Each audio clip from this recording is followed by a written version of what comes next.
Um, but yeah, for like a year there, I was kind of at a peak of just satisfaction, and life was awesome. Life was an amazing spiritual journey with all kinds of twists I never could have foresaw. It was great. But then like I got to certain like permanent changes in the way that my life even can be experienced now. Mhm. And they seem to make life, it was like an upgrade.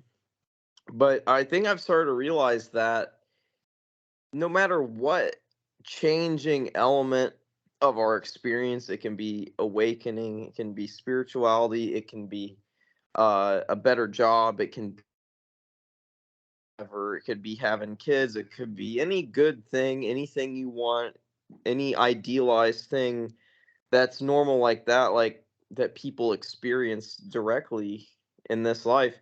I feel like all of it, even the awakening stuff, is ultimately empty of any true power to take you out of suffering or like dissatisfaction all the way. Life itself, like experience as a human, like naturally built in, the way our experience works is there's a scale of like the feeling of an experience. Some are down here, some are up at the top, and there's so many different perceivable levels, like how we perceive how great the state is or how bad it is or how horrible the life circumstances are or whatever. There's this giant scale, and I think if we're honest with ourselves, even the deepest awakening stuff ever, you're still on that scale existing as a human being in this life. And you still will move. You're Mhm. not going to be in the exact same state forever Right. as a human being as you're alive. That's just completely not what's going to happen. Mhm, You're mhm. not just gonna like all of a sudden like your direct experience just freezes. You're just like everything's the exact same for a million years. Right. Like that's most likely not gonna happen as a human being. Really, the way our lives go is we go up this um sort of dance through the levels like of positivity and negativity and even of like neutrality and all. We move across this whole span, and I've realized that even for me, whatever spiritual stuff I've figured out, or the experiences I've had, or the insights I've had, or whatever, even though it all was great and unbelievably great, I feel like at the end of the day, it's not like some permanent armor over reality and life and pain and suffering and discontent and all of that stuff. I feel like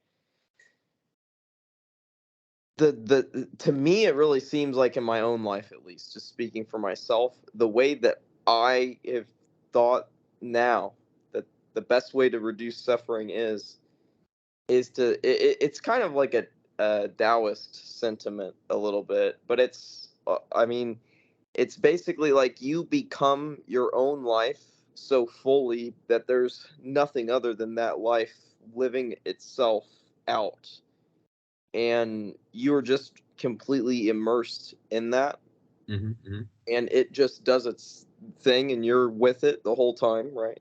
mhm, mhm. It sort of works that way anyway, but there's this odd relationship that it's really hard to pin down how it even works or how it even feels, but it feels like there's, I don't know, maybe like like before, oh, or like normally there's like almost like a membrane of like that's like slowing stuff down and separating stuff, and kind of separating you from the experience you're living now a little bit. Like you're getting like pulled away in some way, and on the opposite end it feels like there's a way to develop where that barrier is gone and you're in your life, and it's a totally different way of being. It honestly, like you couldn't have imagined what it would be like before you get there Mhm. is the kind of thing. Like that's how it feels.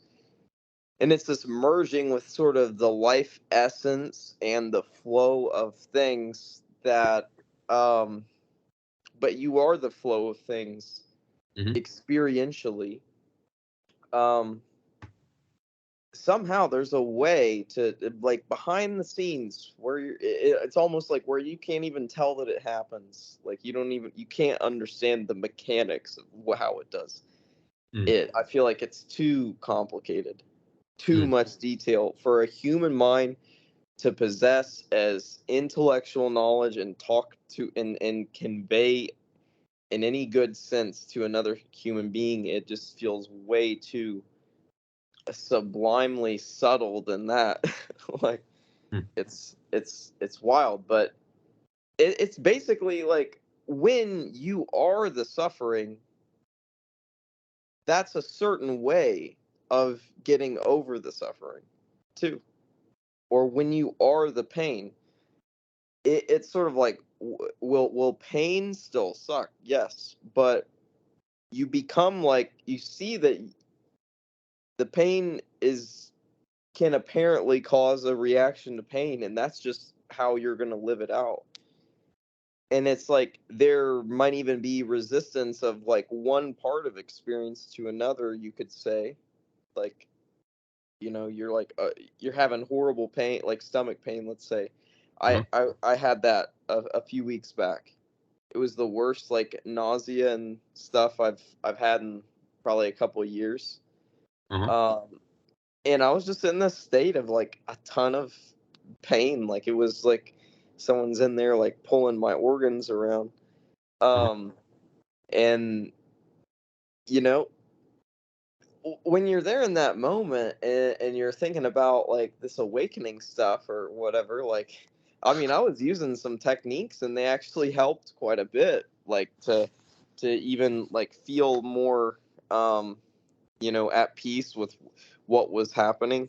But at the end of the day, if you become the expression of that sort of, you could call it a dream or movie or storyline or timeline or whatever, if you become one with what's happening ultimately does not threaten itself, because it is itself. It's like me saying my hand is going to like tear apart and like threaten my hand. Like the actual hand as it's felt is just the hand. And similarly, your experience can be felt to be the same as itself, helpless to itself. And there's just that. And as far as what you access and what you know and what you experience. And when you fully merge into that nature that you are, you could say like true nature or whatever. And I'm sure there's probably even higher levels you could say than whatever I'm talking about. Like, Mm. this is infinite. But like I feel like merging with life and realizing that you always were just life itself, this living, sensing experience all around. Like when you like merge into that, that seems like a more stable ground to me and Mm. maybe superior when it comes to overcoming suffering. It's superior to a lot of the other types of awakening that I've heard before, where people will talk about, oh, basically, this guy's in some awesome state all the time. Mm. Um, the thing I'm talking about is like more stable because let's think about it realistically. Who has a positive internal experience the rest of their life after some awakening? Right, right. Jesus Christ cried out on the cross while he was being crucified, and like when he was atoning for our sins and like basically taking on that burden from God, like he had like resistance to the whatever like very challenging thing was happening, is like how that goes, right? Yeah. And it's like, we're going to say, if, you know, who many people, I mean, consider to be like the exact like living form of God as a man, can't uh, live forever in a positive state, what makes people think they're going to? That does not seem like a reliable way to overcome the challenges of your life, is to tell yourself you're somehow going to get locked in only the positive spectrum. It seems even foolish to think that that would even be a positive thing, to only have the Right. positive spectrum. That might actually be losing something worth more than what you gain. Mm. Um, Possibly, and I don't think it's that quick and easy to say that we know if that would even be an improvement. Right. Like, It's just but all part of the experience. It's just how we label the experience that will cause us more or less pain or suffering, right? for some reason, I'm drawing a parallel here, and it's kind of funny example. It's kind of like some guy like walks into to the bar with his friends, and he's like, "Man, I hate girls. This woman just broke my heart. Like, I wish they didn't exist." And then all of a sudden, in the moment, there are no women. It's only men for the rest of time. It's like one polarity winning out. Like, you're saying positivity is the only thing. Is that a better world? It's like, Hmm. it seems like the two apparent opposites create a sort of more cohesive whole and a more true representation of reality, is to see that there are these forces, or you could say oppositional things, as far as we can name them as that and interpret them as that, and it can make perfect sense to plenty of people looking at certain things as opposites or whatever. But I mean, if you really think about it, the stability I'm talking about is more like you become the full experience that it always was, and instead of, you know, positive reacting to negative, it's just what is, and you are just there merged with what is, however it happens to appear. And I'm not saying I have that like perfect where it's just like I'm gliding over everything in life, but like it is kind of miraculous to me now how much better I can handle like negative states, for Hmm. example, compared to before. And even being in the negative state is not as bad, even if it feels just the same as it would have before, like just as bad, let's say, as like a state felt before. For some reason it feels like even in an almost identical state, like everything feeling so intense, like now my experience has just felt like it's pacified to this kind of crazy waging of waters that happens with the change of experience. It's like I'm not thrown off my center by nearly as much. Like, it doesn't phase me as much. Is Like it going still as through. tumultuous? No, it's not as tumultuous at all. It's way less. But it's also like it's easier to handle um in a lot of ways. But it doesn't mean that I'm just in some happy, ultra perfect state every single second of experience. Hmm. And I think that's maybe probably impractical, you know? Hmm. Like if we're gonna like really talk to like the average person who's like looking into awakening and stuff, and we tell them, oh yeah, enlightenment is you know, transcending suffering, you could say. Hmm. Do we really think like as the guide is to tell them, you'll once you get here you'll never experience a negative state or anything again in your life? No, it's not gonna take everything away like that. um Mhm. I think it more deeply changes your relationship to it. For sure. I agree. So I've kind of been ranting there. Um, what are you? What's on your mind, or do you That have was any really, reactions really, to really that? valid rant and really interesting way of looking at things and seeing the dichotomy of life that is really just different sides of the same coin, right? Man, to the group chat I sent you guys that video, I said like ancient awakened Sith Lord or something video. It was this Star Wars lore video, and I was like 20 minutes in, falling asleep to it, Uh-huh. and all of a sudden it talks about it was a list of like the evil side of like the Force, like enemies of the Jedi, the Sith, whatever. Yeah, yeah. Right. Um, he was talking about like the like most like moral or like best like Sith.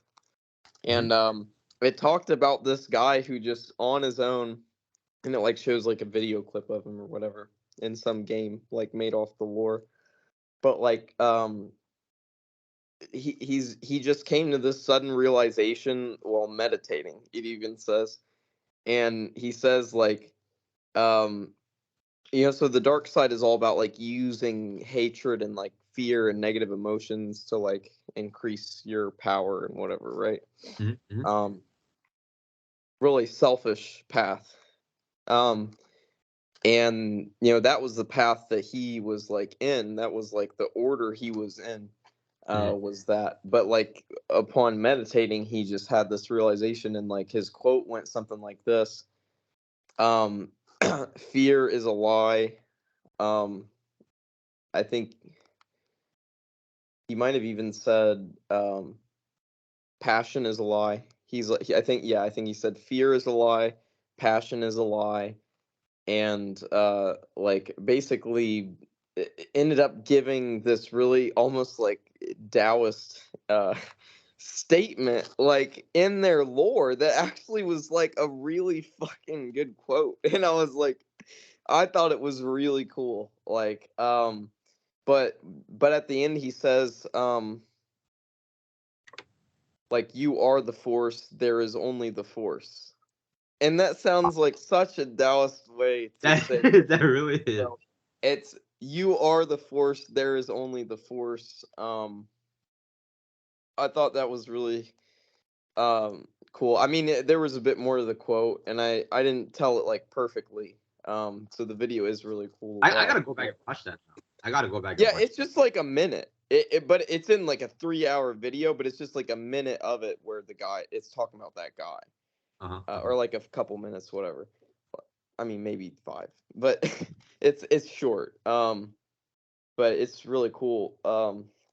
It just made me. It surprised me that it just sounded that solid. Like Yeah. in this video game based off like this lore of like a different galaxy, they basically wrote in like a fucking awakened Sith master who like stopped all his endeavors to like harm other people and stuff, and just realized that like the whole thing was an illusion, and that it's like becoming one with the force, and like be oh it was he was like it was almost like this surrendering attitude. Like I think he might have even said like surrender to the force. But that's basically like what he was saying, like all these negative emotions and stuff we attach to are all lies. Like they make us think they'll take us a certain place, but they don't. And they're just illusions anyway. And then, you know, I mean, as much as those things can be illusions, I do think that there can be a great power in those type of energies for sure. yeah, and of course it's just one that's only saying one side of it, right? Hmm. If you say it's an illusion, because any illusion you've ever seen is, well, or heard of, it's like something you've seen or heard of. Like it is a real illusion, if Yep. that makes sense. Yeah. It's a completely real illusion. Right. As real gets, but it's real that implies something that's inaccurate, supposedly. Yeah, you tell someone their suffering is not real. Yeah, It's that doesn't oh necessarily fix it, because the suffering that is this storyline that's been, manufactured by yourself, um, it's only like it is the only thing there while it's happening. Um, so it doesn't necessarily fix it for someone to hear that it's fake, if it's still there kicking him in the teeth, like. right.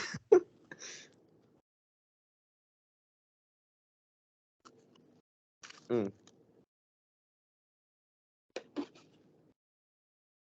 So what you been up to? Uh, I'm going to sign up for a gym membership. I'm going to sign up for a gym membership and start training again. I'm looking forward to that.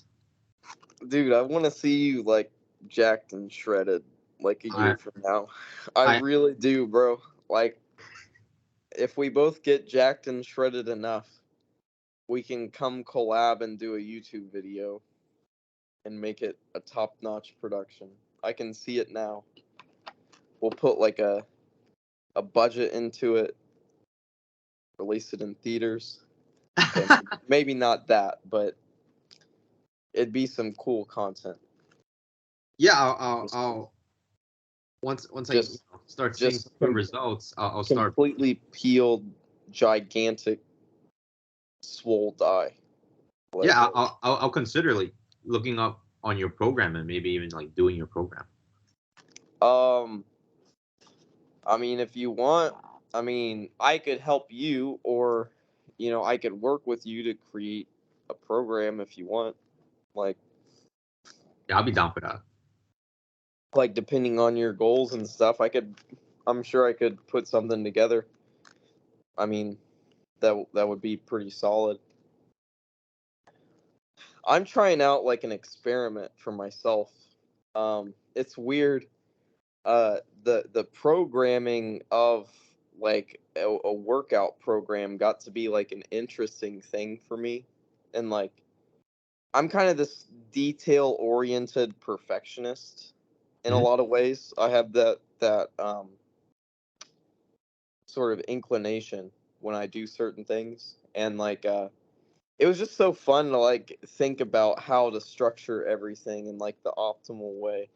But now I'm trying out something totally different. Like, I don't know if someone who's like done this for years and was like a coach and like had like degrees in sports science and stuff or whatever.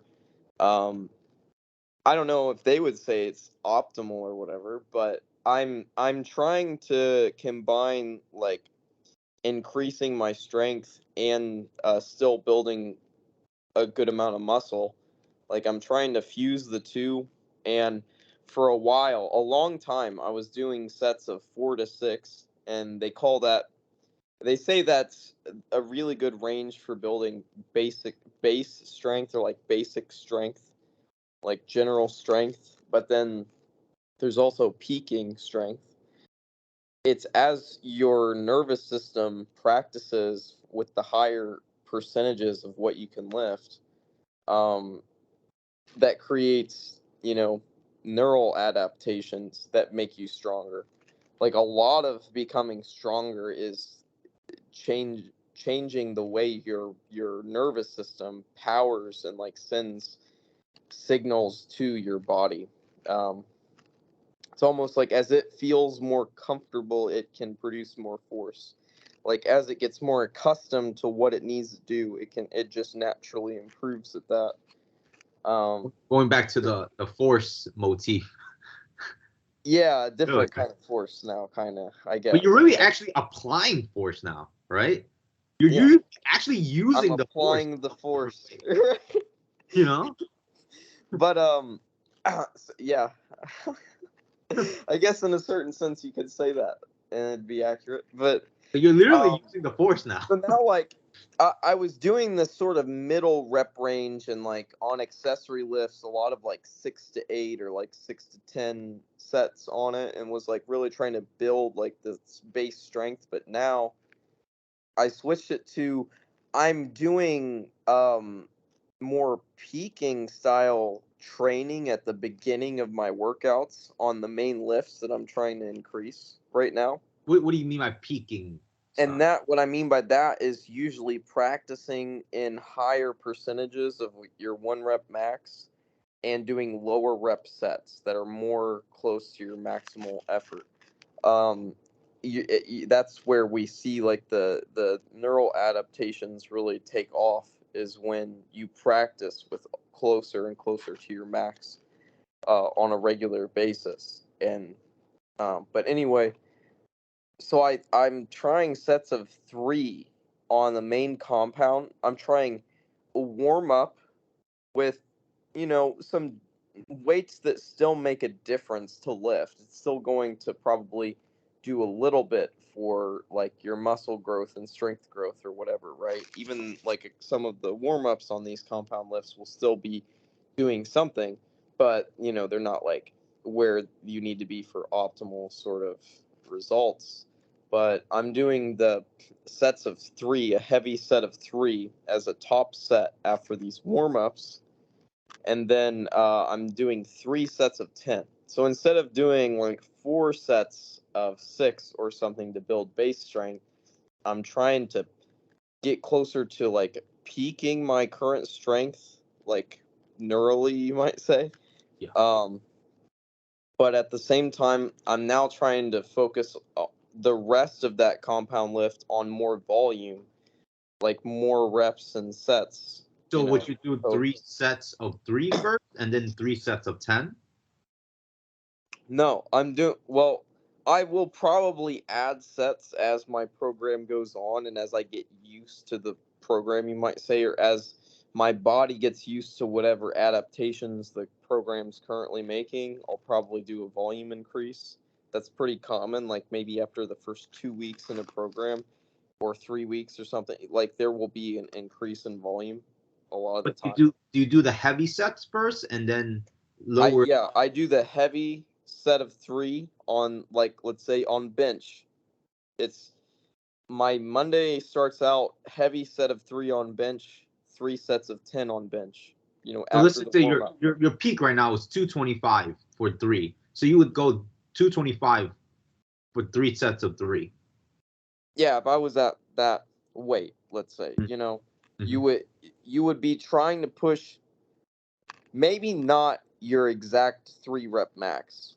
Maybe you could do Maybe do that like weight, two, maybe or like even a two. 4 or 5 rep max. But you're doing that weight, um, and you start at a higher percentage when you start the program, at like when you're trying to peak strength, like you lift at higher percentages, and the way you do that without way overtaxing yourself is sometimes you'll leave reps in reserve until the very end of the program and then go closer to failure.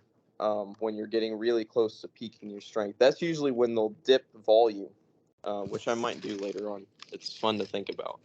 But like, anyway, this is a lot of stuff that wouldn't be considered nearly as much if like we set a program up for you or whatever.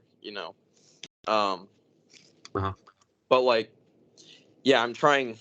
It would be close to your 3 rep max, like a heavy set, a Yeah. pretty high exertion for that after a warm up, which the warm up is still going to have weights that are close to close, or even sometimes like maybe one set might be above what you use. One set of the warm up. That's actually how on bench and squat I do it.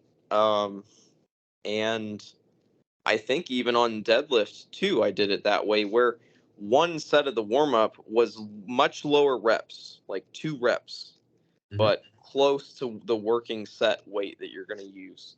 And then I go into the top set of 3, and then 3 sets of 10. And it's like the 3 sets of 10 is getting that volume in, but the 3 is getting me closer, getting my CNS more accustomed to those higher loads. that allow you to get closer to sort How of how would you coin this program? um I mean, at the end of the day, it's trying to be a sort of fusion between powerlifting and bodybuilding. Um, but it's just focused on, instead of the building base strength phase, I'm trying to peak my strength a little bit more, but I really want to focus again on doing a solid amount of volume, and trying to stimulate the growth of the muscle, like in size too.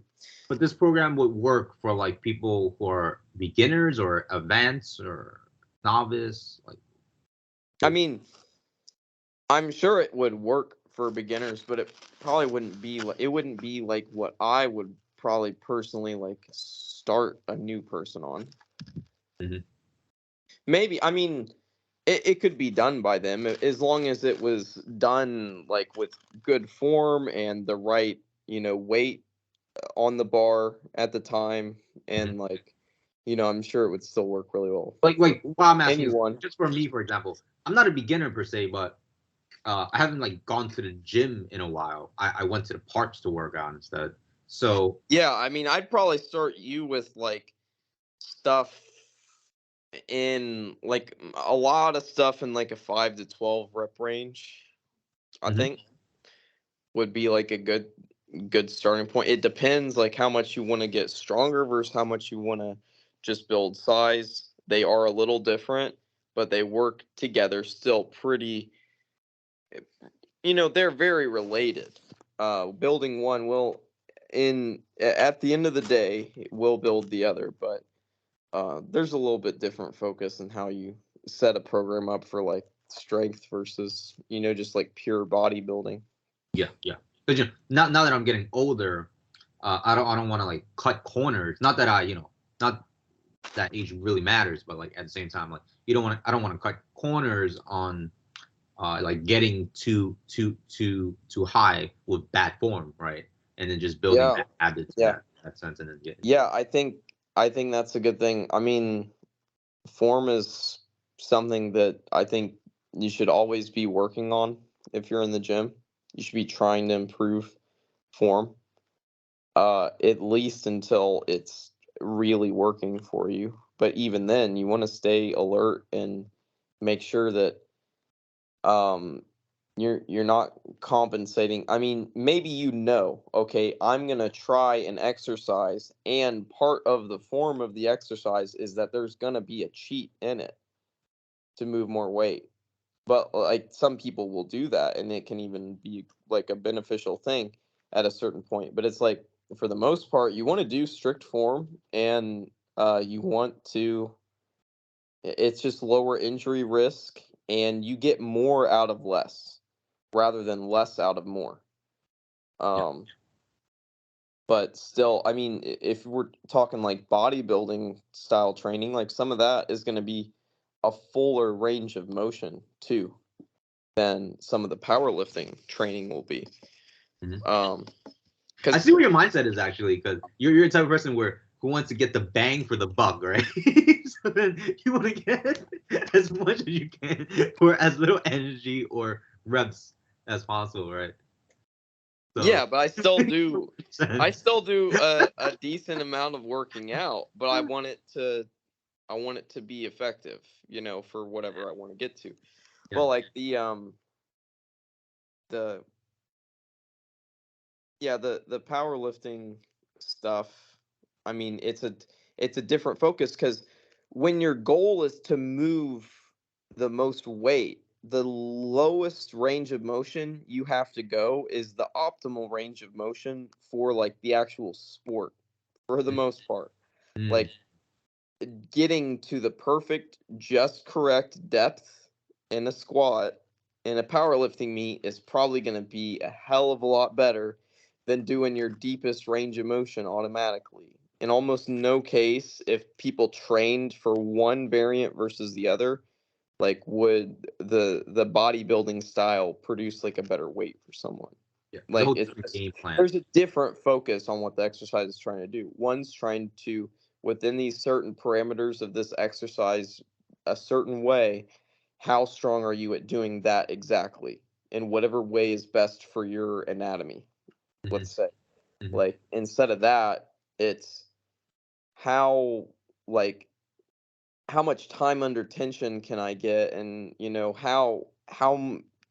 stretched can I get when I'm doing the exercise, like how full of a range of motion can I do, like going to like really like the full stretch on a muscle can be really good. I mean, for building muscle, like most of muscle gain is from the eccentric phase of like most hypertrophy comes from the eccentric phase, the lowering phase of the exercise. So while you're lowering the bar to bench, at least done a certain way, like it's been shown, it can be more effective at building muscle than the concentric, where you're pushing up or you're squatting up. So it's getting in that stretch position actually builds a lot of muscle. Why is that the case? And the weighted stretch, I mean, that's I don't know the full scientific breakdown of why that occurs. I just know it's been a pretty solidly proven thing that eccentric phase of the movement, whatever it is very significant in building muscle. I think, I mean, it. If you think about it, you're moving the weight both ways. But I know that a weighted stretch is very effective. Like with a heavy weight, like that is a challenging weight for you. Being in the fully stretched position with that, working on your muscles, and like pulling your muscles, like does some of that muscular damage, that gets repaired and built back more robust, so you can lift more and you have a bigger muscle or whatever. Mhm. Like a lot of that process happens while you're lowering the weight. Like on a I curl, didn't know that. you're I didn't. lowering it. So having a even when you're trying to lift for strength, having a controlled eccentric is important too. You don't want to just lower the weight on a bench press as fast as possible and then jerk it back up. You want a controlled lowering and then explosive concentric. And that controlled lowering phase, with still the same amount of weight as you're going to be pushing, can, at least in some examples, maybe the majority, I don't know, I'm not like a scientist on this stuff, but scientists that I watched, let's say, like on YouTube, have said this. Like that's like the source I'm getting it from. It's like PhDs who make videos and are gym bros are, that's one of the sources. So You should as make a far video as on that bro science channel. yeah, it's true. Um,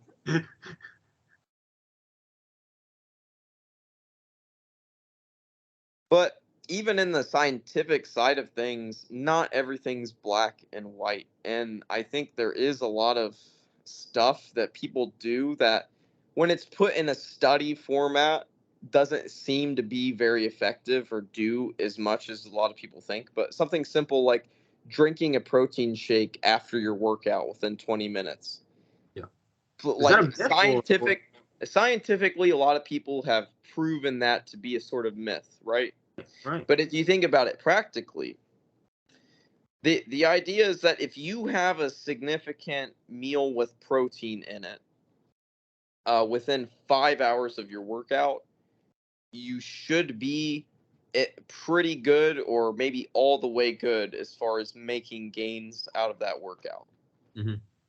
It's going to be a very small difference between eating immediately after and somewhere even before or after. Within 5 hours of that, your body is going to have the protein it needs to do whatever is the idea.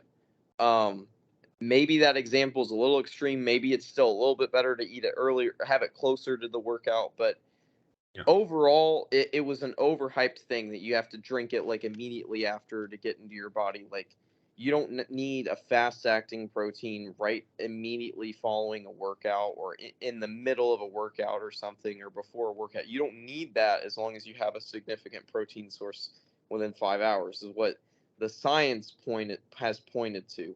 But if we think about it practically, if someone has a habit where they consume a decent amount of protein every time around a workout, that habit alone ensures that they maximize the capacity of that feature right there. That scientifically is proven isn't fully necessary. It just, the habit itself reinforces someone always having that base covered. So there's a lot of bro sciencey stuff that I think still like does work in a certain way, but maybe it just wasn't the way we used to think. Yeah. There's still probably benefits, like practical benefits to a lot of the stuff people come up with on their own, because at the end of the day, someone went through the process and they did it, and this is their, if it's their accurate honest conclusion about their own process of how they got crazy jacked or crazy strong, whatever they did worked for them. And unless they were the greatest genetic freak and they did a lot of stuff wrong but were just so amazing and on so many drugs that they succeeded anyway. I mean, a lot of the time that isn't the case. The people who are like, you know, doing drugs are usually doing really optimized stuff. Some of the, like the professionals, you know, they're not going to do ridiculous training stuff a lot of the time because like there's too much at risk Yeah. and they're taking it too seriously. But yeah, I don't So know we how. see like, the placebo effect can take place and work. And I mean, the placebo effect has been shown to work in plenty of other fields, and I mean, I think it's already been shown that it can affect your body in physical ways. So, yeah, I mean, to think that a bit of placebo in the right direction in this sort of context would do nothing, I think is like would be an arrogant statement. right. You know, maybe we don't know for sure how much it does, or if it's much, or even if there is an effect. But to think about how much it's been shown to affect other things um, in the body and the mind, like I think that will have an effect too. So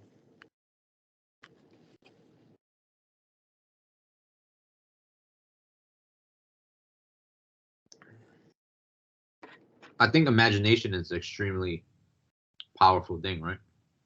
yeah, yeah. So what would be your goals if you, when you start going to the gym again? That's a good question. That's a really good question. Like, do you have like a weight goal or like a body fat goal or like a size goal or a certain look that you're Mhm. like, I think I could really get there. Um, you know, if I put the work in, this is like a goal physique or something, you know, I all never that had. kind of stuff, all that kind of stuff makes a big difference when it comes to like writing a program that's actually going to work for someone. Mhm. Like, I, if I'm going to be honest, I never had like like a personal trainer in terms of like someone tracking my macros and like how much uh muscle I want to gain every month and type of programs that I should stay on for 3 to 4 months and then get off, and then try a new program. So uh, I'm not sure. If I'm gonna be honest. yeah, I mean, but you still are doing this for a reason, Oh, for sure, you for know. sure. I So mean, it's more like what's your reason? So like I mean, if anyone's making you a program, I feel like they should know these kind of details. yeah, Like yeah, um what you actually want, and then also like what how often of going to the gym or what kind of diet is going to be feasible for your life that isn't going to be so ridiculous that you're going to not want to stick to it. Like a lot of it is sticking to a plan. Like that's half the battle. If you hmm stick to a bad plan, that can a lot of the time give better results than someone bailing on the perfect optimized plan ever. yeah, You know, time in the gym is time in the gym if you're working hard, you know, hmm even if you're training like a complete idiot. Like yeah, yeah, yeah. as long as you don't get injured, If you're training hard, that's probably going to do a lot of the same results as even doing it almost perfectly would. I mean, what would you say is like a realistic amount of muscle that I can put on in a month? Okay, like, okay, Let's say how much more muscle did you have at your peak in the past? how much, I don't know how much actually. Just an idea, like, were you in better shape at one point in the past, in your opinion? 100%. Like, That's in more muscle and lower body fat, probably. 100%. Yeah. So, like, what were the stats then? That makes a difference of like trying to predict this, because a lot of it is you're probably gonna get, if you train right and hard Yeah. consistently, you should get, I think, probably pretty quick results at the start. Yeah. Because you're gonna have that muscle memory. Your body has been in that state before, and it's going to come back to you easier than the first time around. You know, to just recover muscle that you used to have or get back to Mhm. where you used to be. If your training's on point, you're going there enough and stuff. Like, you should regain what you used to have at an accelerated rate compared to building new stuff after that. Mhm. So Mhm. that's a big thing. But like, let's say you were. Let me try to think of my example. Let's say I was at my. I was around 145 to 150 in high school, probably somewhere around 12-ish% body fat or something, maybe a little leaner, whatever. Mhm. Um, Now I'm like today, after being sick for a couple weeks, missing training for a little bit here and going on a deload, and it all kind of happened in a bad timing situation. But like, I'm at about probably 140, or sorry, 154, and probably maybe like just slightly higher body fat. But I've been like way leaner and at like more muscle, probably more actual muscle on my frame, like even for like the body fat percentage. Like, I think I exceeded my previous results within like, I mean, really like around 6 months or so. Um, and that was probably like 2 years of pretty consistent lifting, but like 8 months, like balls to the wall, 6 days a week kind of stuff Mhm. when I was in high school. And like, I was doing sports all before then and stuff. And it's like, in like maybe 6 months ish, I had a better physique than I had back then. Um, and it was about that long, but it Yeah. depends how long you trained in the past. If you did like really hardcore, like optimized weight training for like 5 years, and then you go off for 10 years, you're not going to get all the way back there within like 6 months or something. But Mhm. like, and I think too, like, if you get to the right body fat percentage, even if you don't have quite as much muscle as like before, you'll probably still look better. Um, but like, I probably gained, when I restarted going to the gym, I was at like 134 pounds and probably like 14% body fat. I probably got to like maybe around 138 to 140 pounds. Uh huh. And I'm currently hovering like 126 to 128 right now. Yeah. So you're about as, well, 126. Yeah. I mean, you're about as far off from like my previous point as I was. Like, I weighed in at like 134. The highest I weighed like in high school, like while I was lifting, was like 150. So Mhm. like, that's 16 pounds. But I realistically, like, when I got to 150, I gained body fat to hit 150. Like, that last 10 pounds was a lot of fat. Mhm. Everything before then was just like tons of lean muscle, and then slowly like fat became more of a percentage of it. I think maybe something in my metabolism changed or just the muscle growth rate slowed down or whatever. But like so maybe I was like 145 at the same body fat or well still lower body fat than when I was 134 like before I started lifting again last year. So like I was in a similar range like weight difference um from like my previous When you say 10 pounds of to muscle is a now. lot of Yeah, difference. 10 pounds of muscle is a lot of difference. Like I'm definitely bigger now than I used to be. Like one dude hadn't gone to the gym. Like you could tell he'd been lifting for years and he's like lifting heavy weight and stuff and he's an experienced guy. Um I knew him from one of my old jobs too, but like he hadn't been in there since November and he saw me and he's like, "Yeah, man, you look a lot more like solid and like all kinds of stuff." Like Mhm. 10 pounds of muscle is a ton, dude. And I probably didn't gain 10 pounds of actual muscle between when he saw me last and when he saw me then. Like, but it'll be 10 pounds of muscle is a significant visual difference. Like, Mm, mm, mm, mhm. I mean, let's say the first year you gain back and then continue to gain like a total of 10 pounds of actual muscle.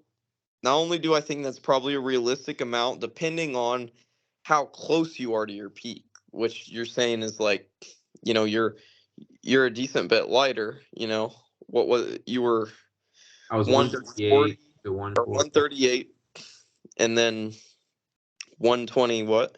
126 to 128. So 12 pounds. I mean, like your first year of training, if you went all out, I'm sure there's a pretty good chance a lot of people in the situation you told me could probably put on 12 pounds that first year because they're detrained Yeah. and you have that boost of having that your body has been there before, your body's made those adaptations before, it can make them a second time a bit easier.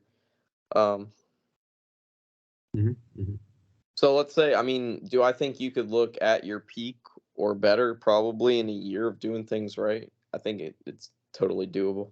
Well, I think that's totally Might doable. even be better. It might be. We don't know. It's all It's all it's all how subjective often until I we go. see you do it, and it depends on your execution. Because like maybe you have the potential, or like maybe I mean like I think you'll take it pretty seriously. Is from what I guess. I mean you've stuck with like doing other kind of forms of workout, and like you've done it before and stuff.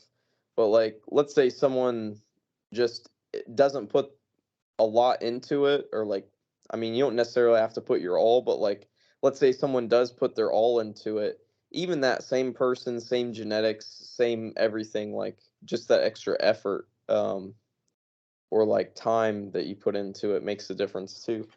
So like I mean if you did everything right, I mean I bet you could look pretty sick a year from now. A year is a good amount of time. But I don't think like you're going to see the biggest changes at the beginning. So Hmm. like that's a question where you don't even really need to ask. You need to just do it, and then you'll see the changes fly in, like at the start. Yeah, Um, once I see like the results, I'll be like, okay, like you're gonna get more motivated to like keep the train going. the real question is that you don't want to ask is, well, after year 5, how much do I keep gaining? Like, No, no, no. I'm not gonna go that far yet. yeah, because well, I mean, it's just the results slow. I mean, unless you were doing something wrong and you fix it, or you were doing things all right but you make them better as far as your program and like effort or diet or whatever, like unless you change something to make it a lot better, which sometimes people have really solid plans, like programs and effort and everything.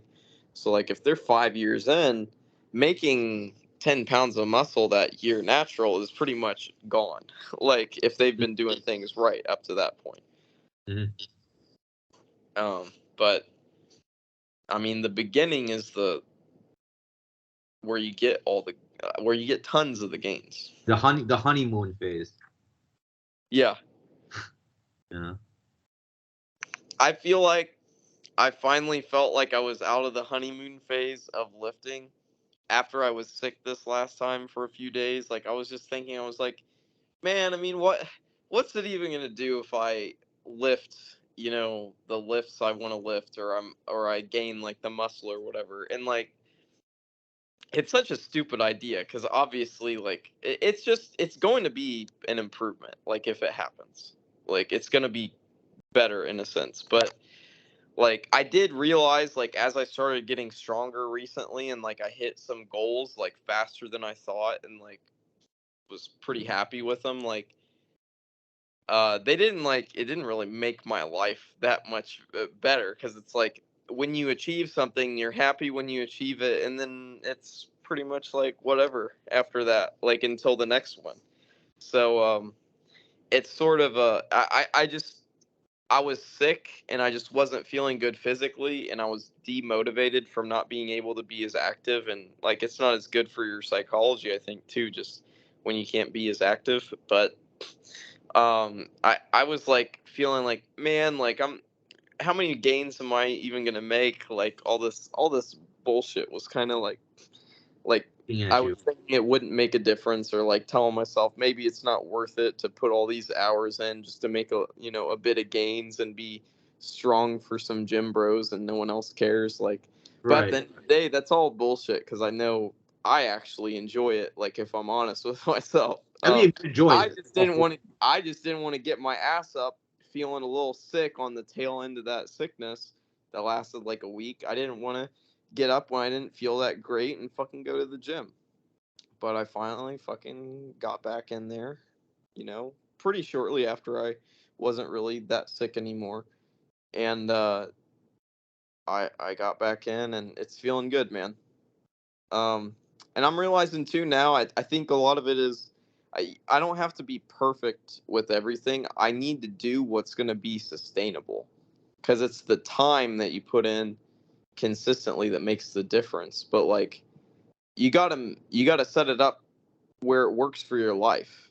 Like if you get some new job or something and you work twice as much as you used to, like that makes a difference on what kind of gym commitments you're going to be able to make at that time, or psychologically how much effort you want to put into this endeavor if you got certain other things going on. So like finding that balance of where it's a good fit for your life is a really important thing.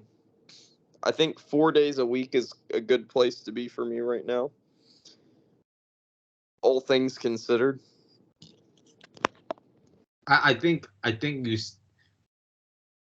you should take up on that foam roll and mobility work if you haven't yet. I think that will really propel your. Yeah, I gotta like buy a different foam roller. Like you gotta send me what one. I think you already did, but you need to just send me one. I got the money right now. I'll just buy it. I'm so surprised you haven't that. Like it would do wonders for you. You would love it. I think you would Just really. send me a legit like foam roller you recommend, you think is going to be solid, and I'm just going to buy the damn thing and have it at home and start using it here. Cuz I used one at the gym and I was like, man, am I like too light to use it? Like what am I doing wrong? Cuz it felt like Some I was rollers trying to suck at do like on my hamstring and stuff. It felt like it wasn't doing anything. The one at some the gym. rollers are. I don't know what foam rollers you got at your gym, but some rollers are very squishy and It was just, I mean, it wasn't super squishy, but it wasn't like me rolling on that was feeling to like release any tension or get deep. yeah, yeah, yeah. Um, I just had a massage today, the first one in a while. That was pretty good. She Yeah. gave me like some recommended stretches and stuff to do based off that. Um, That's why I recommend getting a ball as well. yeah, I mean, I think I need to get one of those because that seems like it might do more what I want. Like, I want it to, like, I mean, maybe this isn't how it works, but I want it to feel like I'm like getting like a deep tissue You, massage when I'm using yeah, it. When yeah. I use that foam roller at the gym, it's like my leg is like rolling on some On a air. sponge, Like it like on a didn't do sponge. anything. It wasn't doing anything. I felt like I had to be doing something wrong, but maybe Okay, it was that just could the be wrong kind why. of foam roller. All right, let me look up.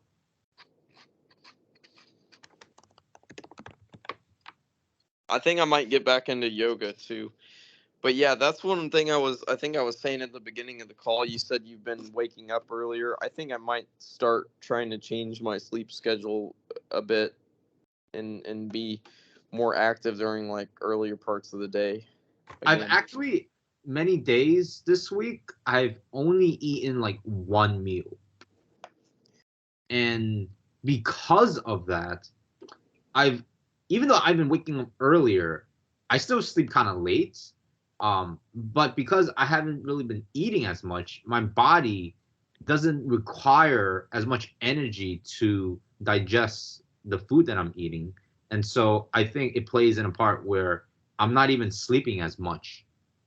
Well, when you don't eat as much too, like it stimulates more of the sympathetic nervous system and more of like I mean it can like more cortisol, more adrenaline type stuff can happen if you're like in a deficit. For example, if you just eat a lot less, at least over time,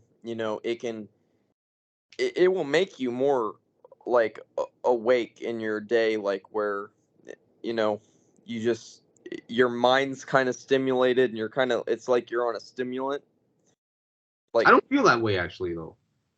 it can is what I'm saying. Like that probably I mean it takes place more like when you get like to really low body fat levels and stuff, like that stuff becomes more of a part of it. But like yeah, I mean, when you eat, your body a lot of the time, like like a certain big meal or whatever, like your body naturally a lot of the time is gonna want to rest at that time. So, Mhm. just eating less food to me on a lot of different levels makes sense why your body wouldn't really would maybe feel like sleep isn't there might not be as much sleep.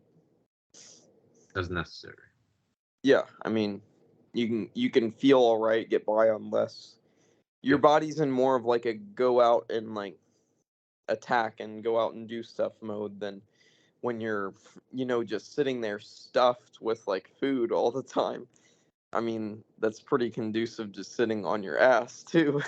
like like just chilling. Like when you're I mean, if you just think about it, like you just binge a bunch of food. I mean, your body's probably not going to want to go run a marathon or something after that.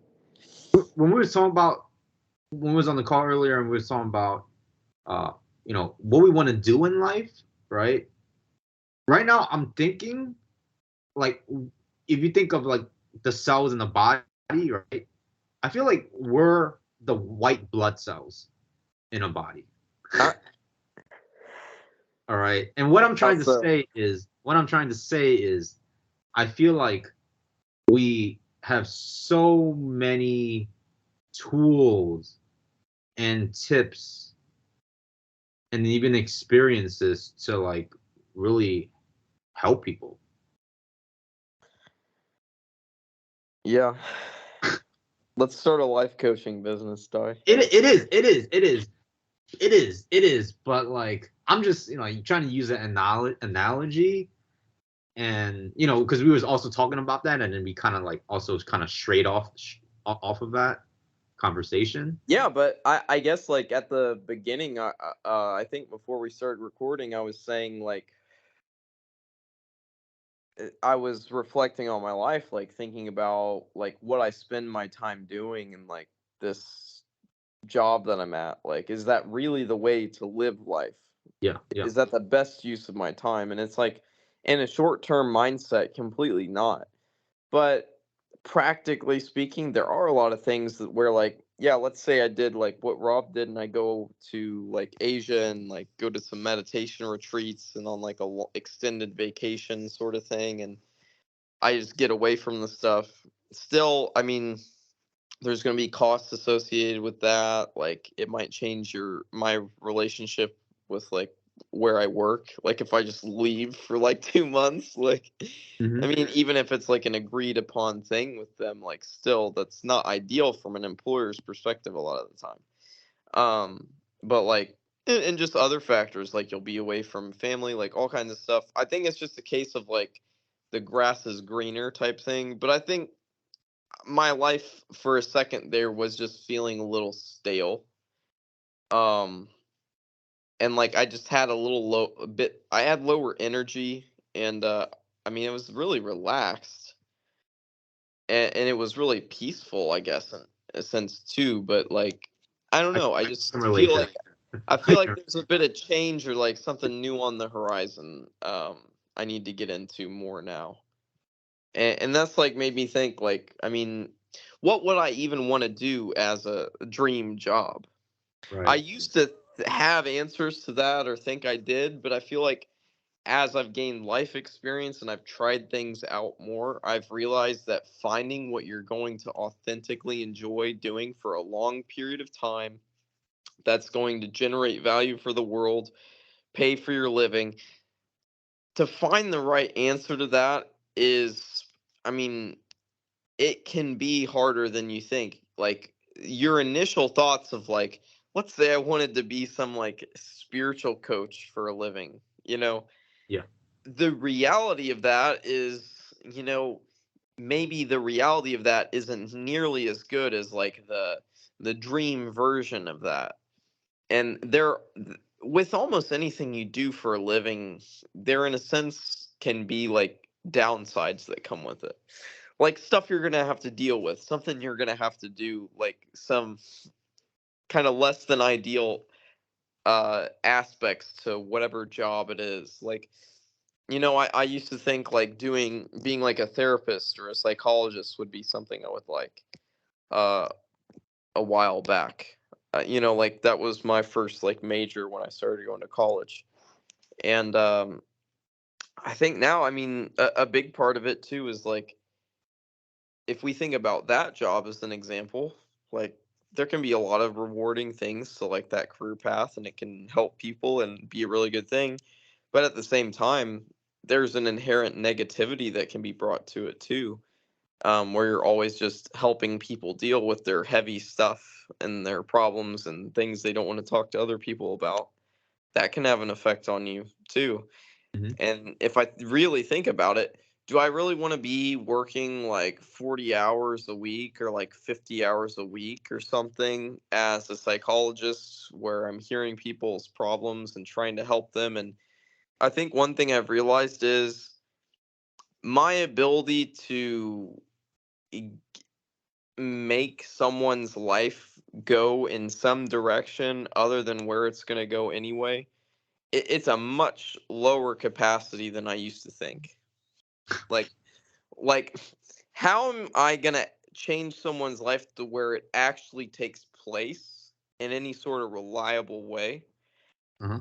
I mean, I think the common result of like a lot of therapy sessions, if it's like serious therapy for really like tough stuff, I mean, all clients aren't going to be like that, at least for a lot of people. But I mean, maybe that's your specialty. You see really, really hard cases or something. But I mean, in most cases, yeah, some people they'll just talk about some normal stuff and you'll give them some advice and it's not that heavy. But with the people that it is heavy with, like seeing them turn their life all the way around or something, or multiple people do that, um, that's a difficult thing to make happen.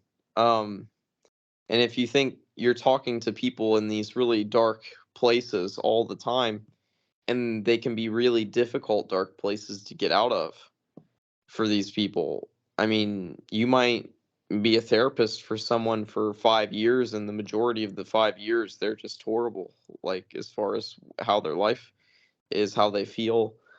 Um, it's like you see that person every week and I mean, what if they get worse, Yeah. Yeah. Like Many, you're many doing times. everything that you could to help them and then they're getting worse in front of you. Like there's a lot of stuff that goes along with like any of these like things you might think is an ideal career path or a dream job, like the reality of the situation is like it's not easy to find like the perfect thing for you to do that you're just gonna fall in love with forever. Yeah. Like And then like the client that you're seeing is gonna equally want to put in as much work, if not more, for themselves, right? To yeah, want better. really a psychologist, therapist, whatever, they can't do any of the work for the person. Exactly. Exactly. They really can't. Um, they can instruct the person and guide them and give advice and give support, um, and give compassion even, and they can do a lot, but they can't do the work for you. They can't live your life for you. So it's ultimately upon the person who's in that situation to seize their own power over it and rise out of it Yeah. in a way. And sometimes that's a whole lot easier said than done for people. Um,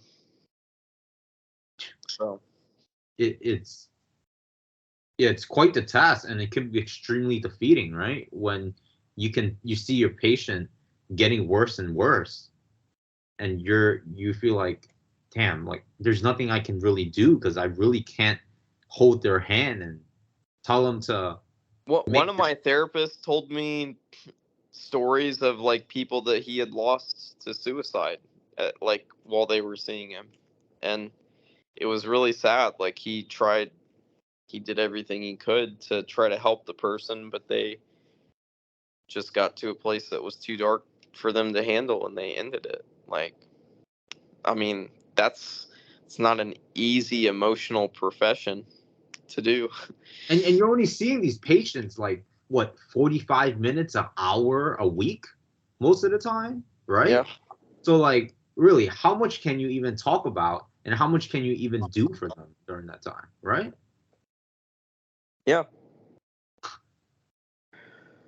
And I've realized very much the same thing when it comes to any type of spiritual coaching, except to me, it feels probably a lot more difficult to really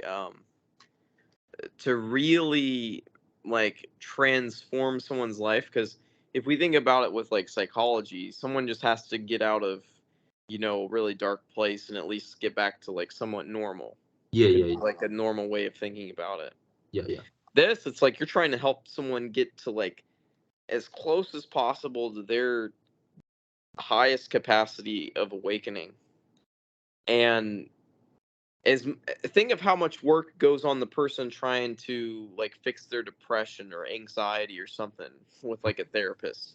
Uh-huh. It's going to take probably a lot of the time, probably way more work or just luck or something to get the awakening stuff to take off deeply. Yeah, I I agree. mean, there are ways that I think, I mean, you could instruct someone to have more or less guaranteed results in a sense, but there's no telling how far it will go. But you could definitely like see a change or a development there. But some of the things that are maybe more reliable or at least take less work have more risks. Like, I mean, if I was a spiritual coach, am I like, I personally used psychedelics. They personally made a huge difference in my path. It I feel like it was necessary for me to take things as far as I have, um, realistically speaking. But would I recommend that to someone? That's a very different question. Hmm. Um, because I was at a point where, to me, not only was it the main thing I cared about in life, and it was my obsession to improve in that Hmm. domain, but I also was in a very intense place of suffering, in a very tumultuous emotional life, and life in other ways was just really tumultuous. And I had to overcome that, and I think the sort of hardcore route that I took at times worked for me. But like, would I ever recommend to someone? I mean, they'd have to have a really clear picture on what they wanted. And even at the end of the day, I don't think I would ever like give a strong I was just thinking, like I'm recommending it. whatever It's picture they have in their head is not even gonna come close to what they're gonna embark on. yeah, and a quick and easy path, you might say, to like the light or to the beauty or the the truth. A quick and easy path there, I think, oftentimes for people equals a quick and easy path to really bad places too. Uh-huh. I think going like that high, that fast, that easy, not putting the time and work and like maturing in the process, like not giving yourself time to like bake, you're like flash frying your awakening Mhm. instead of like a nice even roast. Yeah. um, like you're trying to speed up the process and take it deeper than you would on your own.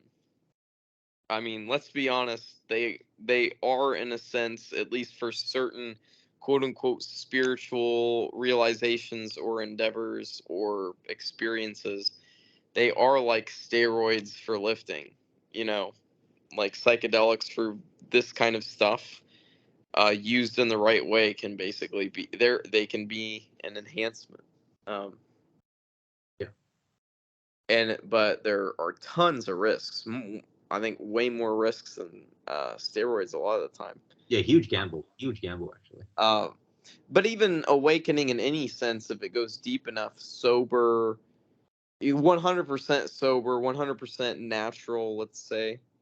Um, Even that, if it works and it goes deep enough, there's still a huge chance that it gets them to some really challenging places for themselves. Um, so like it's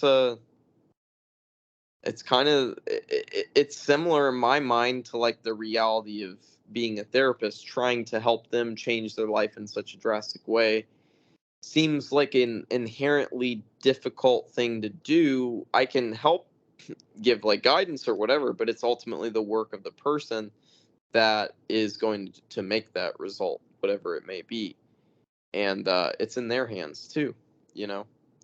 um Like going to I therapy think is it's like the natty difficult. way, but then it might take you someone like 5 or 10 years to make like really drastic results for themselves. Yeah,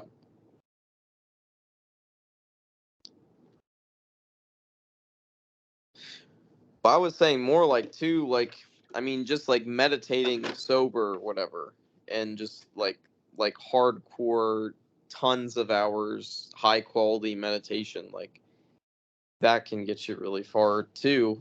But like that takes more effort, that takes more time. um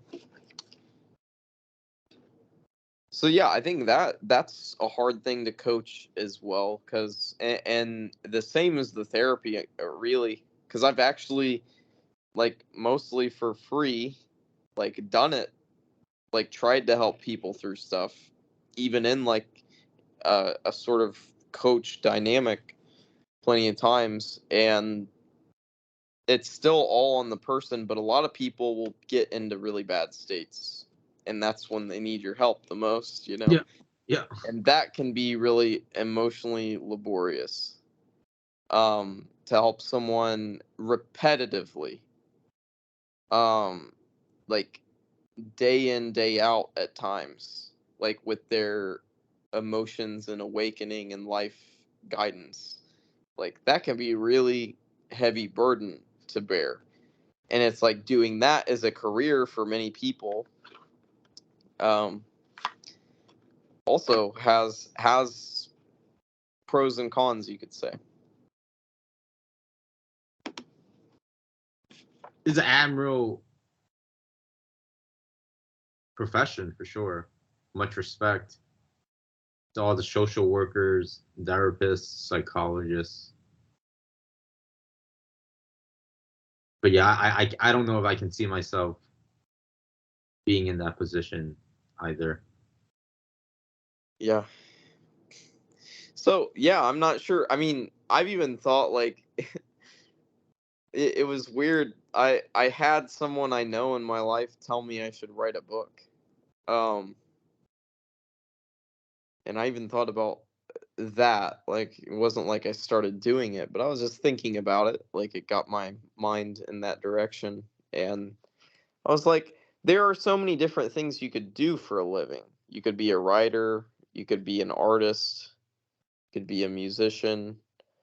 You could be just so many different things. Yeah. You could move toward and try to be your best version of whatever that is.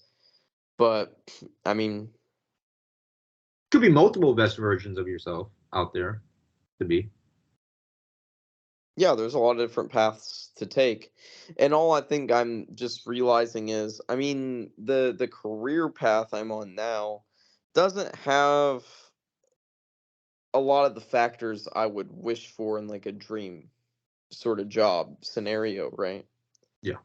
But I think that's going to be that way with almost anything you run into. But Mhm. still, like, there's other things other types of problems I feel like I wish I would be working on.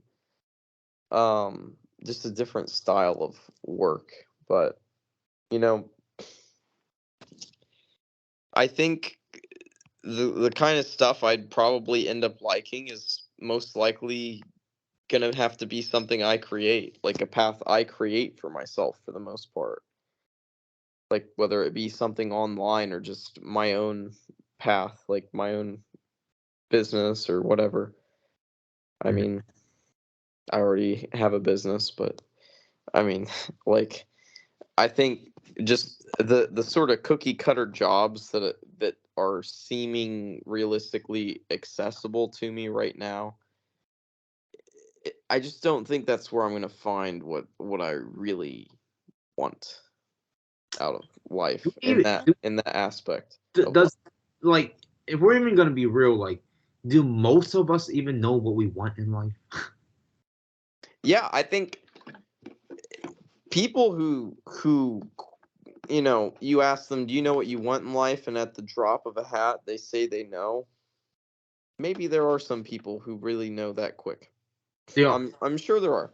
Yeah. But I think a lot of the time people are going to need to figure that out if it's like what they really want and also what's really going to work for them. I don't think it's as quick and easy of a thing to fix. To Mhm. even know what direction would be wise to steer yourself in. What Mhm. would actually be the best for you? And so many Um, external factors that can, like, steer your ship in so many different other ways at the same time. yeah, and ultimately, I think just life and your life conditions are going to take you in a certain direction or steer you in certain ways. And sometimes life is wiser than we are at devising our future, what's best for us. Yeah. Sometimes life will take you in a better direction than what you planned to do for yourself, what you thought would work. Um, because a lot of the stuff I thought I wanted when I was younger, I've realized now probably would have been horrible for me. Probably wouldn't have really made me feel any better at all in any long-lasting, sustainable way. Yeah. Um, I think there were a lot of empty career paths and like just this desire for like power or success or whatever that um wasn't really aligned with what I actually would need or want for myself. Hmm. Hmm. I think that's where we both have a lot in common.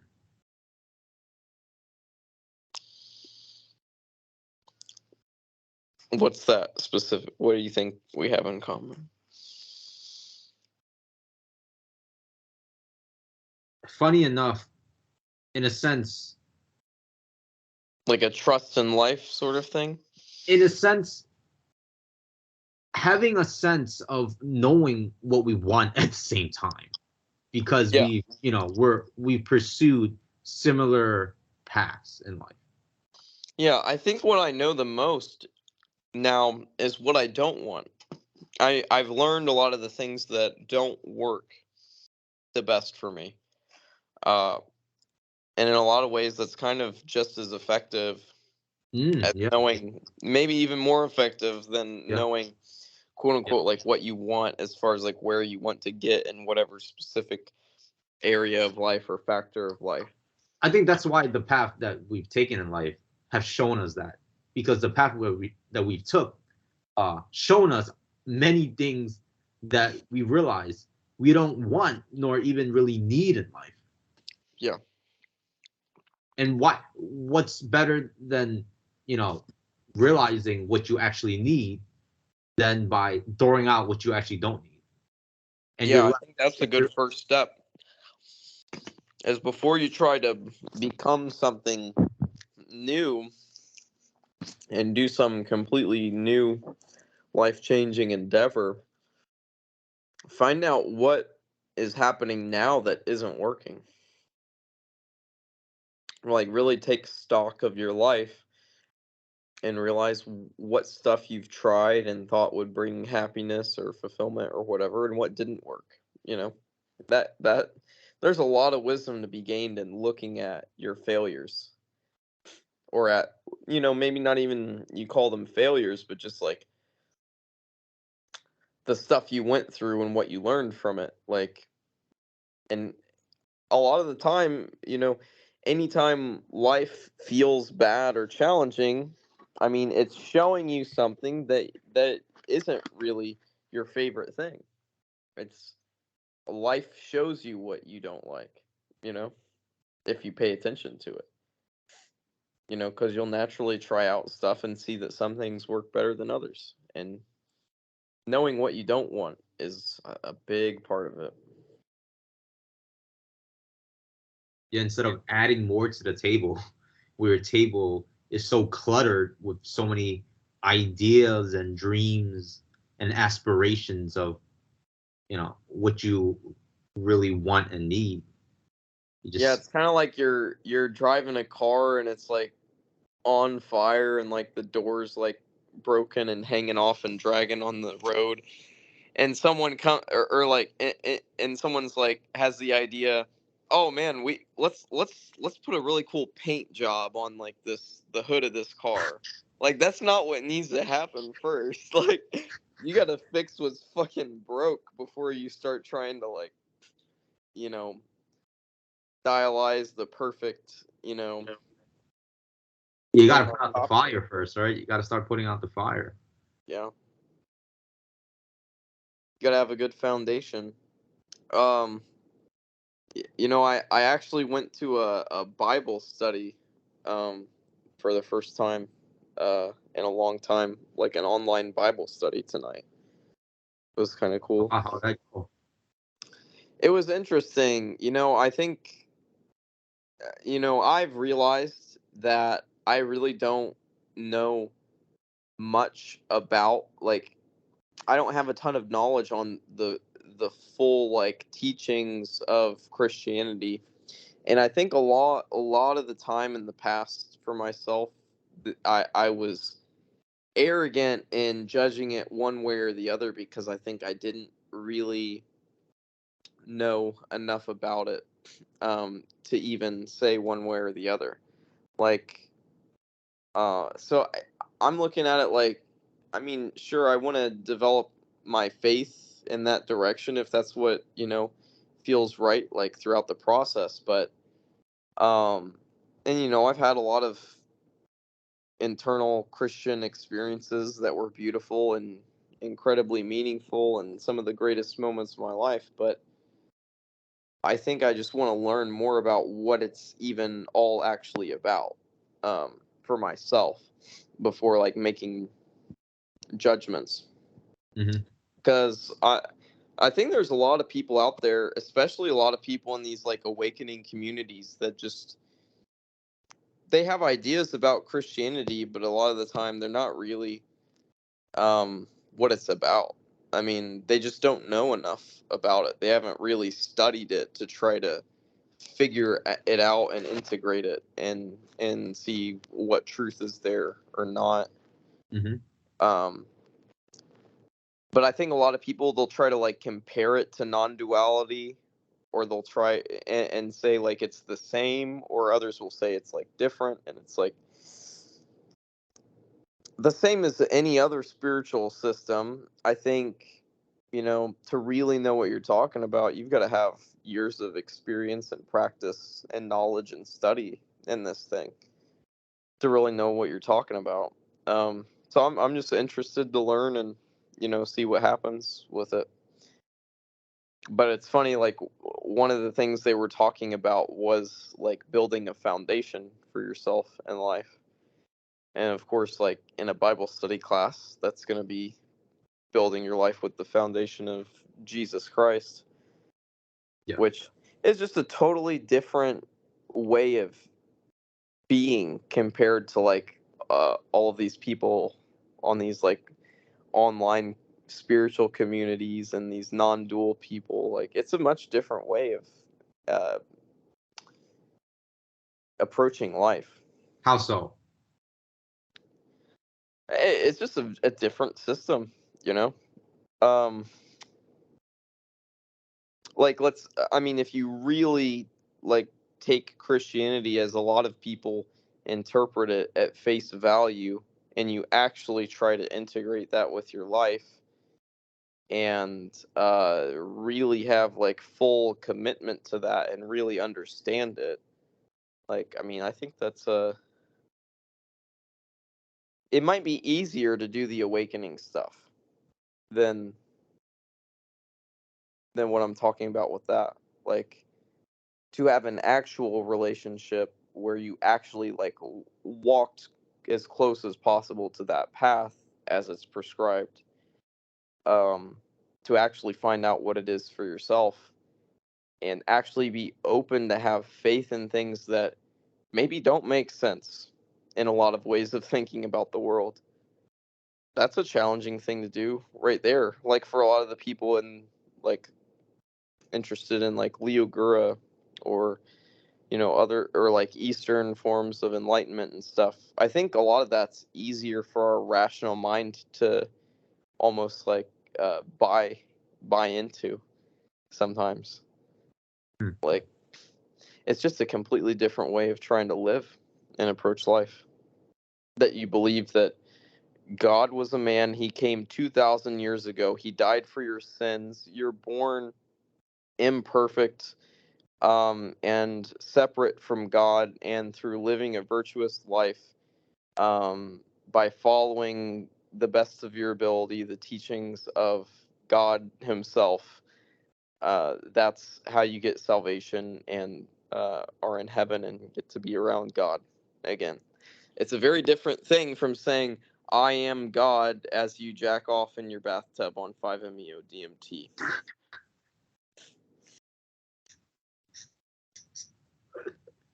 Is it not?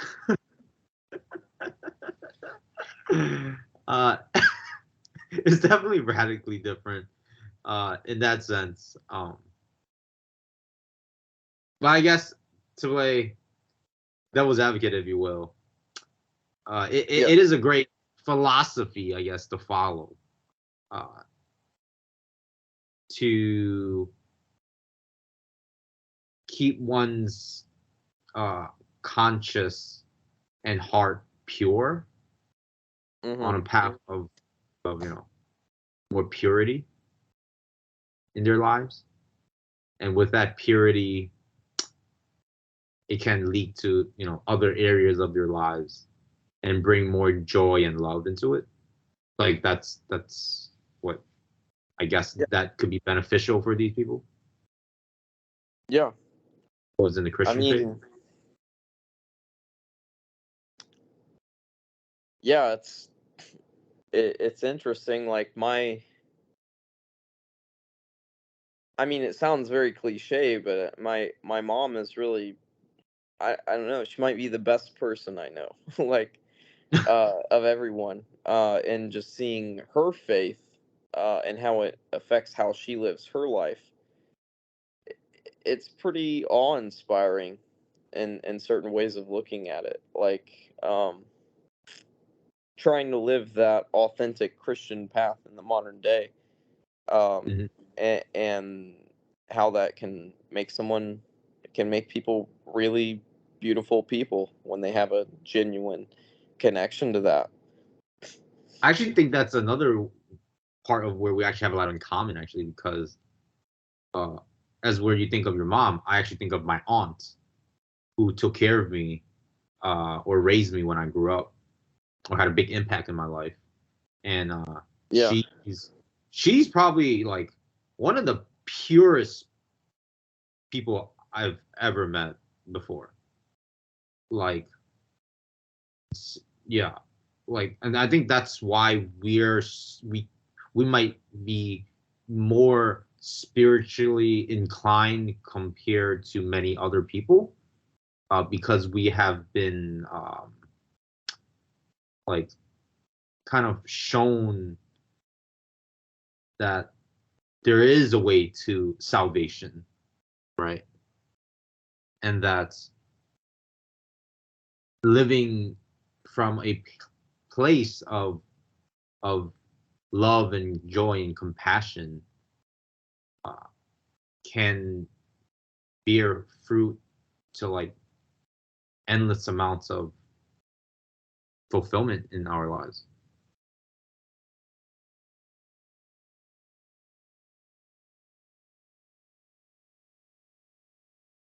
yeah, and I mean, I think, it's a bit arrogant to say like people in other spiritual paths like this, like Christianity, won't have a really transformative connection to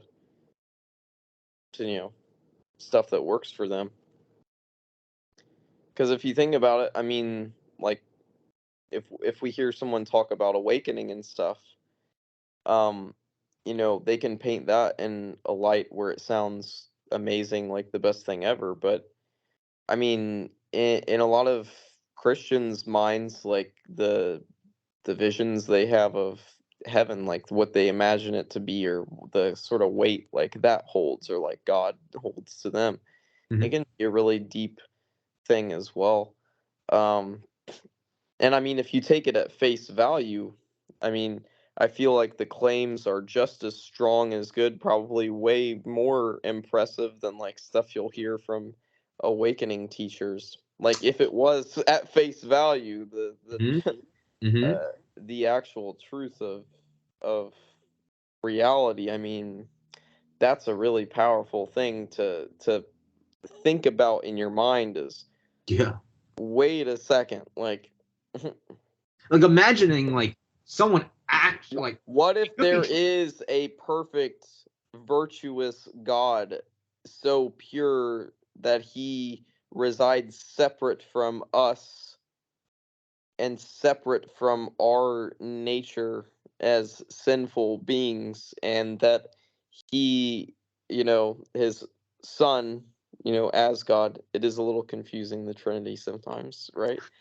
But like, Jesus comes down as a divine being and, you know, atones for our sins and inequities and everything that is not completely divinely pure about us. He atones for that, and then we can see a beauty and, a divinity that is impossible to see in this life to its fullness.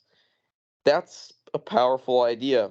I mean, if you really think about that, if that was really true, that would mean these peak drug experiences or peak awakening experiences were lesser than wherever that's going to go. So it's like, if that's really what it meant, and if that's really how it worked, that's a crazy thing to consider. Completely. I mean, there's some people who have drug experiences where they literally say, "Oh, I have seen Jesus for myself," That's, yeah, it's very common and it's very for a common lot of exactly. people. Yeah. And you're like, I want to see Jesus, and like I want to have that experience too. Yeah. I think one thing is like there is a certain purity to Jesus and just what we know about his life according to the Bible, for example. Like he is sort of like the ultimate role model in a sense, I feel like Yeah, for humanity. Like yeah, I mean, yeah, yeah.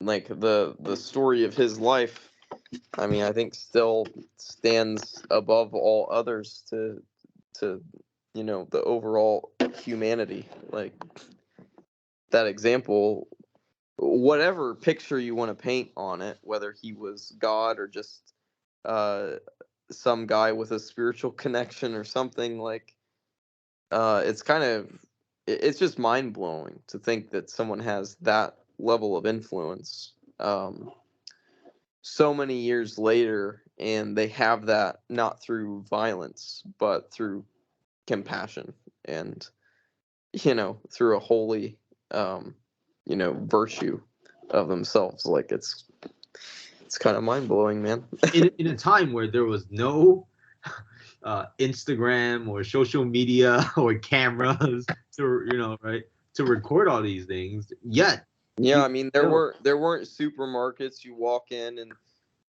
hand someone some paper or put a piece of plastic in a card reader and you walk out with, you know, 3 weeks of food, from different continents and stuff. Like, I mean, history was brutal. And to think that I mean, there are other good examples of humanity, I think, throughout history, but like to just think of any like of these top caliber people throughout history, like I think, I mean, it's just wild um to think that through like in that time they they had so much wisdom or development. I mean, think about a influencer who has like some of the most followers ever on their social media. I don't even think their life story or image will outlast Jesus's. not anywhere close, Right, man. right. Not anywhere close, man.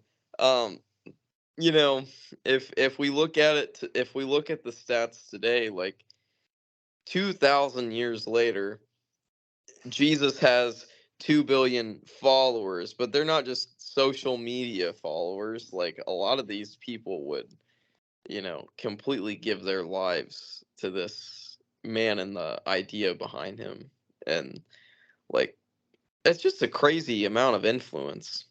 I mean, there was one day like a while back I was thinking about that, like let's say God really did like try to point out to you when you go in, like when you're born into a reality of like what God is and like what a spiritual path means. It's like Christianity is the most in your face, like this is like just an unbelievable like common thing in your face, like when you come into this reality, like it's just there for human beings, like the blueprint of like it. If you were God, what's the biggest example you look toward in our human lives, like where like God just like stamped down and was like, okay, here's your sign. Like it's kind of crazy to think about it like that. Like you're born into a reality and billions of people follow this and it's the most popular book ever written, and there are more majestic buildings created in like service of this ideal and this like mode of worship. Like think of all the churches, like all the physical real estate and the quality of it throughout the entire world that like belongs to Christianity. Like it's wild. Like Wow. it's such a giant like print on our life as humans. Right. Like Wow.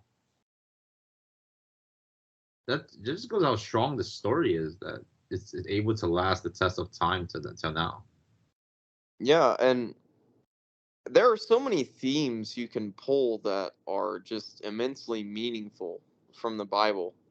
Like, I mean, one of the greatest fictional stories I feel like of our modern culture realistically is the Lord of the Rings. Like that that was all created, like, seriously, like, if you think about the imagery behind it and you look into the story and like why it was written, it's it's literally written like inspired by Christianity.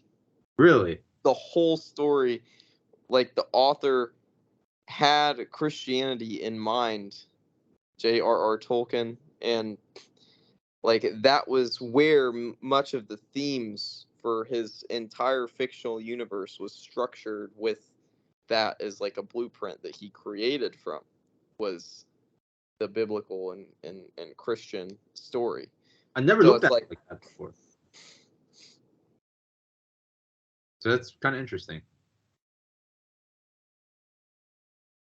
I mean, okay, this is the Lord of the Rings universe. I mean, to you it might, I know it sounded a little funny when I said that, but like about it being such a big like fictional thing. I mean, it was a huge book that everybody, saw as being really significant, like the story itself, but like the movie adaptations, like it has a big imprint on our culture. But the lore of the Lord of the Rings goes so deep. Like I've actually been getting into it for a while, like listening to a lot of videos and like sort of podcast style stuff, where people read about like the story behind it, because Uh-huh. there's tons of other books other than the Lord of the Rings. Like it's a giant fictional universe this guy created. Um, like just a crazy imagination. um, like a lot of the characters and like species and like fictional stuff and other stories today like comes from his work too. But like in the beginning in this universe in the Lord of the Rings, I think his name's pronounced Eru Iluvatar. Um, he like was like the omnipotent God being that like sort of created the universe, and he created like a certain hierarchy of like celestial beings and then like lower beings and stuff, and then created Middle Earth. But when like the creation was first starting, one of the brightest and like best of the first created like divine order underneath this, underneath like God himself in this universe, Yeah. um was became corrupted, and his name was like, I think he had like two different names he was called by, but like Morgoth is one of the names.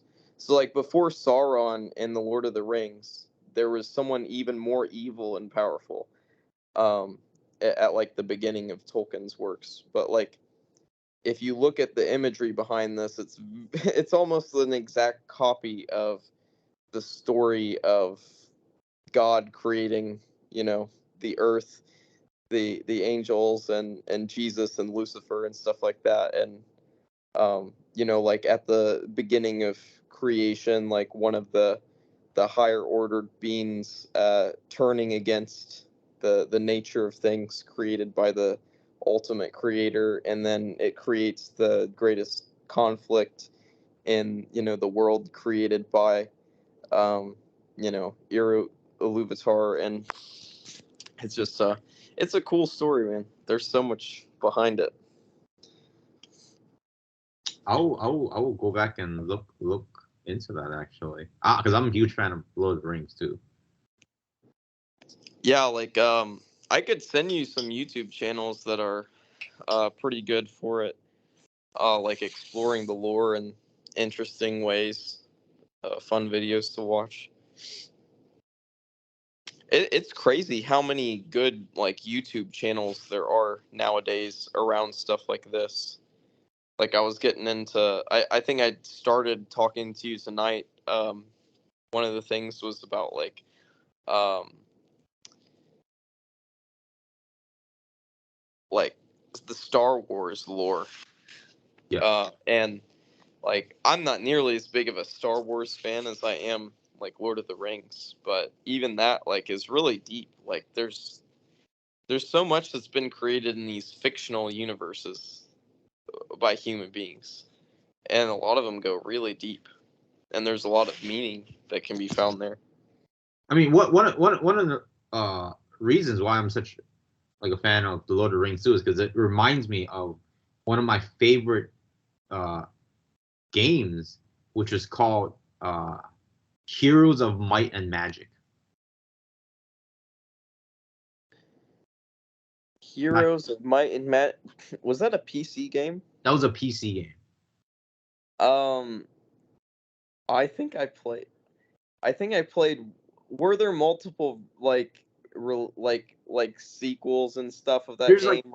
different towns that you can have, and then in What those towns you have heroes where they go out and like fight other heroes or fight other monsters. was it? Was it like you'd be put kind of on like this like landscape background picture, and you'd have like the different like characters with like different power levels at the top for Yeah, like the and they defending ride on like horses. castle versus like the like your team would attack them or your team Yeah, gets yeah, attacked yeah, or yeah. whatever. Yeah, I'm pretty sure I played that too, dude, when I was a kid. Like it was really fun. Dude, that's Um such an underrated game. I feel like. they're like yeah, I think they're like dragons Yeah, and there's dragons, there's archangels, there's yeah, devils. dragons, archangels, like demons, devils, whatever.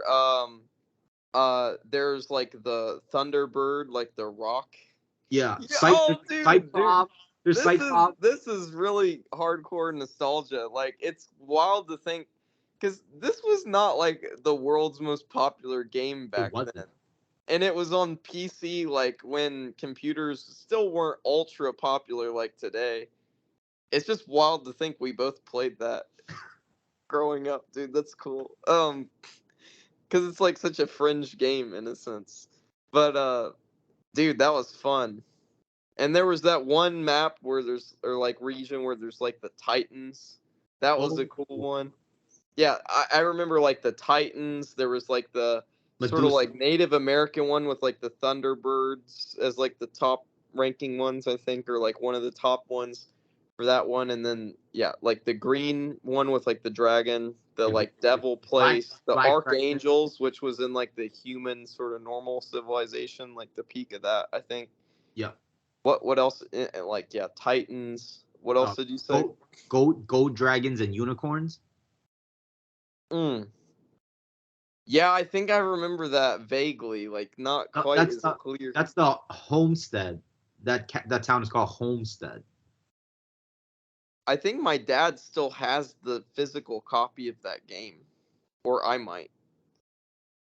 I Yeah, think my family still that's has one of it. the towns where makes me think of Lord of the Rings because it had like dwarves and archers Yeah, yeah, I remember that one. and the trees too that moves. Forgot the name of that, but And I think ENT.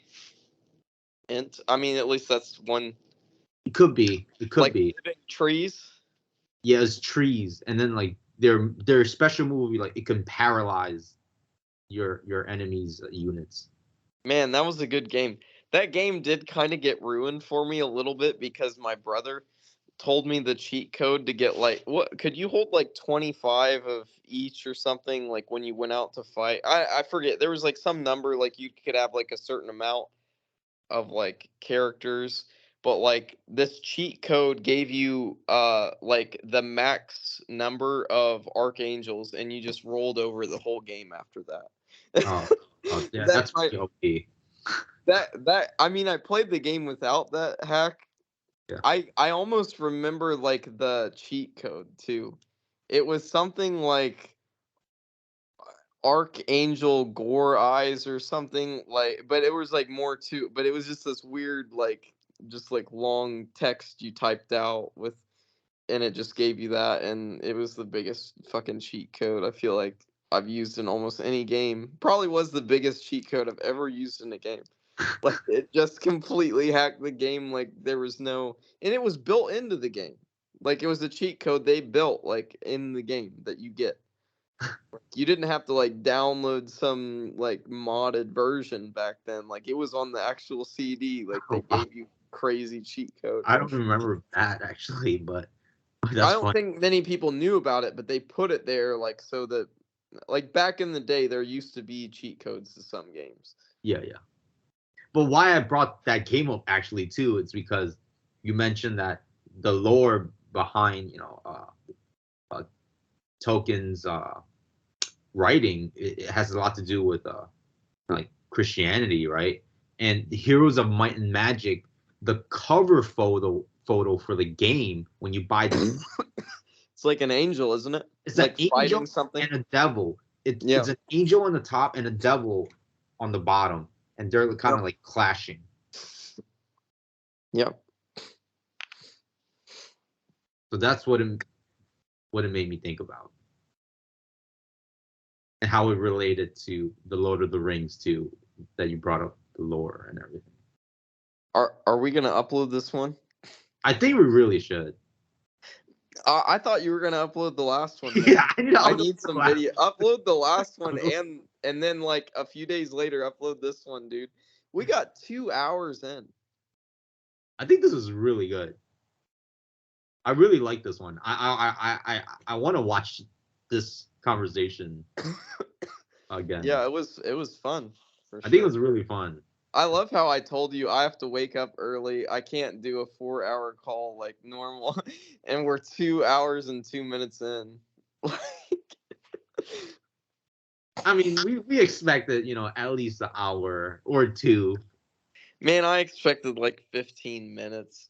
Oh, maybe that actually. I don't know how long you Cause I really like was on my way to go to bed, and when you messaged me to like maybe call, I called you right away because like I was thinking like I'm eating like a bit of food, um, just settling in, about ready to fall asleep. Like I'll talk to Di for 15 minutes here before I go to bed, just say what's up, and then get off here. And then we ended up just having an actual uh really interesting and enjoyable conversation. So it's fucking 2 hours later. somehow we were able to extract all this.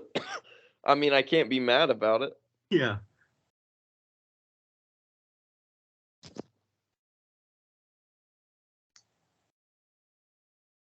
Well, I guess I'll stop this recording now, and I will upload it soon. Thanks for watching, guys. Thanks for watching.